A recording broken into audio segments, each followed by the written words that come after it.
Council సమావేశంలో గందరగోళం నెలకొంది. కౌన్సిల్ సమావేశంలో తన షాపు తొలగింపుపై మైనార్టీ శ్మశాన వాటిక అభివృద్ధి చేయడం కొరకు మైనార్టీ కోఆప్షన్ సభ్యుడు రియాజ్ ఖాన్ మాట్లాడారు. తనకు అడిగే అర్హత లేదంటూ సస్పెండ్ చేసి బయటికి పంపించాలని వైసీపీ కౌన్సిల్ సభ్యులు కోరారు. బలవంతంగా రియాజ్ ఖాన్ ను బయటికి నెట్టారు.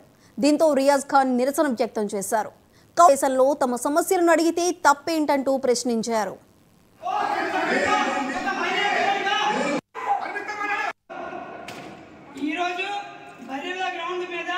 ముస్లిం సమస్య మీద అడిగాను. 10 నెలలు అవుతుంది. ఎమ్మెల్యే గారు కూడా చెప్పారు. ఎమ్మెల్యే గారు చెప్పినా సరే మీరు ఇంతవరకు పట్టించుకోకపోవడం అనేది చాలా బాధాకరం. ఎమ్మెల్యే గారు స్వయంగా చెప్పారు. ఎమ్మెల్యే గారు ఏం చెప్పారు? ఆ బరిలా గ్రౌండ్ ఎజెండాలో ఉంది, వర్క్ స్టార్ట్ చేయండి. 10 నెలలు అవుతున్నా మీరు వర్క్ స్టార్ట్ చేయకుండా ఈరోజు చాలా ముస్లిమ్స్ ఎవరైనా చనిపోతే అద్దానమైన పరిస్థితిలో బరిలా గ్రౌండ్ ఉంది. అలాంటిది అదే కాక ఈరోజు మా షాపులు తీయించారు. ఇంకా అక్కడ షాపు లేని వాళ్ళకి నువ్వు ఈరోజు ఇంకో బడ్డీ పెట్టించి అలా అద్దెకిస్తాను చేస్తున్నావు. చైర్మన్ గారు చాలా అన్యాయం.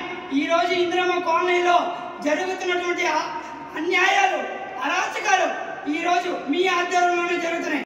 కేవలం చైర్పర్సన్ ఆధ్వర్యంలోనే జరుగుతున్నాయి. ఇంకెవరి ఆధ్వర్యంలో కాదు, ఓన్లీ చైర్పర్సన్ ఆధ్వర్యంలోనే సస్పెండ్ చేస్తున్నారు.